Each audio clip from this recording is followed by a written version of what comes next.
looking for a new place to live, the email read. If you know of anyone looking for a housemate. It was a casual request, but I knew all too well the desperation behind it. Finding a place to live in Portland was tough. The address, J. Wild Dances, J. Wild. It took me a minute before I remembered her first name, Joyce. I'd met her at one of Violet's drunken croquet parties. Her backyard, a series of steep terrace rock gardens, and behind that an old-growth forest. In her version of croquet, a player could pick up the wicket and move it anywhere they wanted, providing that they recited a poem or performed a song as they did. Everyone who was anyone in Portland, Old Portland, was there. And there was actually a lottery to get into the croquet game. I didn't go to the theater because I couldn't afford the tickets, but I had a first-row seat on the best performances in town, plus a knockdown fight between two poets, jockeying for who was the better poet. Both of them sucked. Anyway, Joyce Wild. I remembered she was a dancer. She had been a Jefferson dancer. The Jefferson Dance Company was Portland's equivalent of the Bolshoi Ballet, and I dare say even harder to get into. Joyce was beautiful. In her early 60s, her body still lithe and graceful, a dancer's body. I often marveled at a dancer's presence, how when someone is really present in their body, there's a certain self-possession that is incredibly attractive. I remember Joyce had that, and there was around her the whiff of local celebrity. She was one of the ones that had gone to New York to make it, like so many others had done. But she actually did make it. She had made it into the Alvin Ailey Dance Company and had a respectable career as a dancer, which was over by the age of 35. I couldn't quite picture Joyce's face. Her hair was long, but it was brown, or maybe red or blonde. I think she was blonde. But there was one thing I suddenly remembered and felt guilty about: the spirograph. Somehow we'd gotten to talking about Saturday morning commercials and the spirograph. Perfect children drawing perfect circles and precise geometric designs with a smile and a twirl of interlocking plastic circles. I wanted a spirograph. Joyce had seen the same commercials and we bonded. And talking about it with Joyce, I suddenly really wanted a spirograph.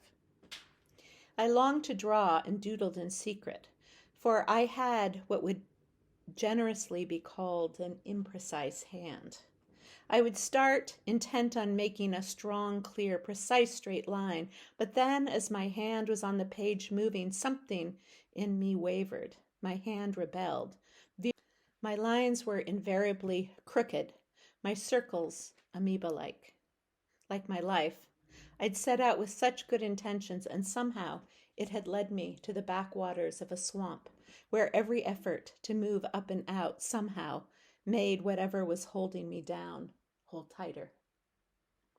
Maybe with those tiny, precise little teeth on the spirograph, checking my more impulsive tendencies, I would experience precision and perfection just once. It would be nice if something turned out more or less as planned. So why am I going on about the spirograph? 2 reasons, both actually relevant to this story. First, Joyce remembered, and the next time I saw her, maybe a year later, she said, "I have something for you." She disappeared and returned carrying a paper bag, inside of which was a spirograph. I barely knew her. This was only the second time we met, but she remembered what I said. She must have had that bag in her car for over a year. I'd been going to Violet's parties for years. People rarely asked anything about me, save, "What do you do for a living?" Much less remembered the answer. Joyce listened and asked me questions with genuine curiosity. That was unusual.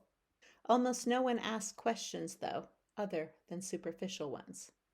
I asked a lot of questions because A, it was one way of getting someone to talk, and B, I didn't have to bother telling anyone what I really did.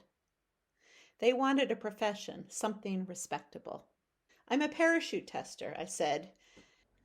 Uh-huh. They nodded and went right back to talking about themselves. You know, so skydivers feel safe. That sounds dangerous. Oh, it is. That's why we always jump in pairs, I said without missing a beat. In fact, I'm a terrible liar and an even worse poker player. You telegraph your emotions, a supervisor at a catering job said as an explanation once for why I was being fired. Apparently, while standing against the wall, I looked openly bored rather than politely interested and attentive. Wow, that's really interesting, the person I talked to said, his eyes scanning the room for anyone who would extricate him from this conversation.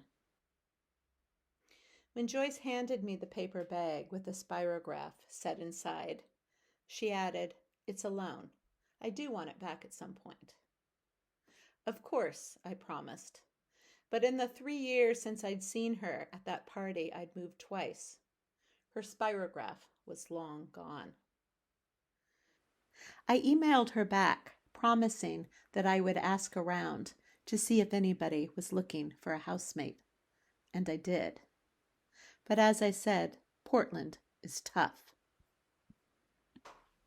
After a few emails back and forth, I learned that every housing situation she'd found in the last few years had collapsed. I knew what that was like, and what it was like to not have a home. Somehow she knew I was a shaman. That's not something I tell many people. "Would you be my shaman?" she asked. "Yes," I wrote back, "of course," I replied. Too quickly, I now see. No one goes to the underworld without being changed. And if the healing takes, you change reality too.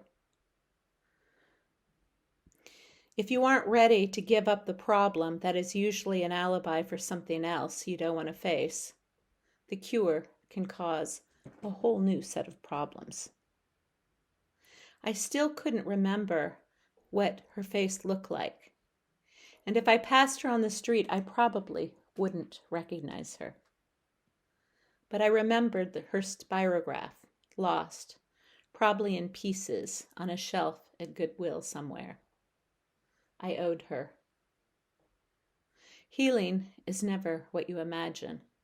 Sometimes, and definitely in this case, it comes in the form of a disaster.